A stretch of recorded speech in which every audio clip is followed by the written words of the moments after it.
Hello, Steve White, Trekboy89, Steve Arts 89.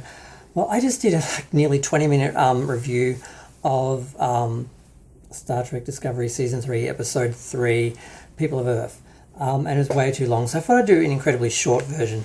Basically, Michael, of course, is reunited with the crew. She explains that 700 years ago the dilithium all dried up, which makes no sense. All the attempts to create warp ships without dilithium failed, and then all the dilithium blew up, detonated. The Federation still exists, but it left Earth because Earth basically became isolationist and basically didn't want the Federation Starfleet on Earth because they felt they were bringing in outside elements, or they just basically got rid of them, and they left 100 years ago. She has a reunion with the crew. She's crying, basically. She contacted Terralisium. They didn't know anything about her mother. There was an Admiral Tull sent a message out asking Starfleet to come back. She misinterpreted it as Starfleet asking people to come home. So they are searching for him. So Saru takes command. She basically is nice enough to give him command or allow him to take it and doesn't challenge it or anything. There are droids doing repairs. Book brings on his ship and onto their ship, and they hide the dilithium on his ship because it's going to make them a target. They go back to Earth.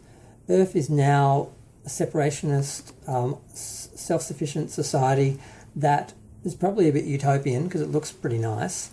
I'm grateful that at least Earth isn't like this Mad Max wasteland. We do have a future. Earth has a future. Maybe Starfleet doesn't, but at least our Earthlings are going to be living a wonderful utopian life, just like they were in the 23rd or 24th century of Starfleet. So that is one thing I'm glad of. They've destroyed the Federation, but they didn't actually destroy Earth. We do have a future in Gene Roddenberry's universe in this, even in this alternative universe version, because this is not the same universe as the other Star Trek shows.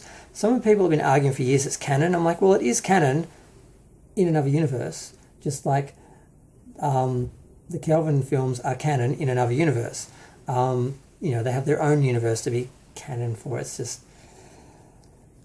So they go back to Earth and they have a confrontation with Captain Doyer, who is a captain in the United Earth Defense Force. They basically explain that they kicked Starfleet out, and they basically protect themselves from raiders after dilithium. And then, of course, 5 ships from one of these raiders show up. There's a confrontation with him, and of course Michael steals the ship with the dilithium and uses it to bargain with the captain, and then they somehow manage to kidnap him. They bring him onto the ship, and they pull off his alien mask to reveal he's a human, and they force him to negotiate with the other humans. And this is one thing that... there's a few things in this episode that do not make sense, but one thing that doesn't make sense is the fact that this confrontation lasted for 100 years. Basically, there was a research colony called Titan. They were cut off from everything. They had no communications, so they sent a ship to the Earth. Earth destroyed it, apparently without them talking. So they just went back, fixed their own problems, and then came back raiding the Earth, who's hoarding dilithium. And it doesn't really make sense that they just didn't say, oh, by the way, we're Earthlings, and you basically shot down our last ship and you left us for dead, and we resent you. They just decided to just resent them and act like pirates, and part of their infrastructure was destroyed. There was a natural disaster. They lost their whatever they had on the planet, I guess. And it's just stupid. Like they've obviously got communications now. They've got ships on the planet in the orbit, but yet they couldn't communicate. And yet, what they just decided just to fight their home planet and continue fighting them instead of just telling them who they were and asking them for help. It doesn't make any sense. But yet, Michael Burnham and Saru come in and just save them and resolve it all in a couple of minutes by making them talk to each other and not make assumptions. And it's very puerile and yeah, it's just I don't want this to be long. Basically, they get boarded by the new Star Trek people, new Starfleet people, new Earth people, I guess, and we see the transgender character, and she is actually a human hosting a Trill, who is the Trill of Admiral Tal, who did die 2 years before, and he wants to go with them. In her, they want to go back to find Starfleet, so they want to join the crew. The captain allows them to, and basically they have this really horrible scene where Stamets is talking to her like she's a 2-year-old. The character's 16. She's an inspector in their fleet though. So but they treat her like a kid, and they have this toxic little kiddie music in the background in this scene, and she suddenly starts acting like a 2-year-old, and he starts treating her like a 2-year-old, and I realised this character is supposed to bring in a younger audience, and they're assuming those people are idiots and treating them like they're little kids, which makes sense because that's what they're doing with Prodigy. The idea they have to make a kids show for Star Trek because they don't think Star Trek can appeal to children. It's just all kinds of messed up. And that's pretty much the end. We have one last scene with Michael and Saru talking about just her changing, adapting, and not wanting the command, and they need to trust each other, and she should have told him what she was planning to do, and blah blah blah.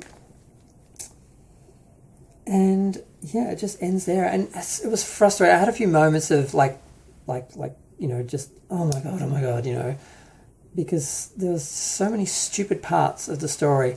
Now, if you forget it's supposed to be Star Trek, and if you don't think about it, you could almost enjoy it as like a generic science fiction show or an episode.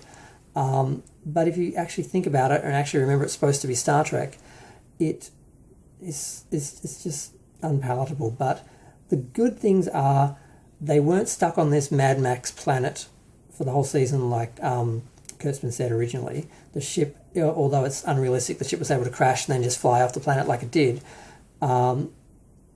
It did. So we are in space. We're searching for Starfleet out in space where they're going to encounter other species and things. So it is in some way similar to Star Trek. So it's probably not going to be as bad this season as I thought it was going to be. And the Federation, Earth still is alive, and it looks just the same as in the 24th century. Basically, all the crew, the last scene, the crew beam down and have like a shore-lived moment for a few minutes, and they go back to Starfleet Academy or Starfleet Command, where Starfleet Command used to be, or the Academy used to be, and they all go to this tree to see if it's still there, because they used to study under this tree, and 930 years it's still there. And they all say how, wow, we used to all stand under this 900 years ago. Who else can say that? And look how big it is now. And then they're just looking off into the sky, and then we pan out and we see the Golden Gate Bridge and everything, and it does look beautiful. So I'm glad they didn't destroy Earth. We do have a future, even if we are isolationists and xenophobic, and it's basically, oh my God, I just realised it's Trump's America. They're supposed to be anti-Trump, but yet they've created Trump's America on Earth, where it's like this perfect white utopian place of like people. Even though the captain, of course, is a black female, but it's like this separationist, xenophobic, no aliens. It's all humans. Just like they want just white. It's just really disturbing. I've just made that equation and I'm like, why would they do that if none of this makes sense? Okay, I'm going to go back to a happier place like today. I cannot be in the 31st century. It is just a mess. Again, I'm glad Earth exists, even if it is Trump's version of Earth. At least it's better than it being destroyed and like a Mad Max desert. Hopefully they can use, and I think what they're going to do is they are going to use the spore drive to now be like the standard, and they're going to basically put a spore drive in every ship and create all these starships and bring back the Federation and reunite all the planets and basically recreate the Federation again using this new form of warp that they've got, or this new form of space travel that they've got, which is better than warp. And at least that in the 31st century makes more sense and is more plausible than in the 22nd century before Kirk, when they were still using warp. So by taking it into the future, they're sort of fixing some of the problems they created themselves. But I got to go because this was supposed to be a really short little review because my one was so damn long. But I don't want to just ditch that. So I'm just going to put 2, short version, long version. Like anyone's going to watch either of them. But I'm going to go. I've got to decide which one to actually share. I don't know. But I'm going to go. Feel free to share, like, comment, subscribe. Let me know what you think. I mean, I was really happy today because I forgot this was even on. And it wasn't until one of my trolls messaged me and said, "Oh my God, it was the greatest, most inspirational episode ever." Like, just to bother me. And then it reminded me, oh, I've got to watch it. So eventually, after about 4 hours of procrastination, I did actually watch it.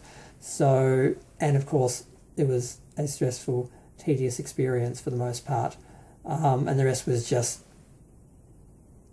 nothing.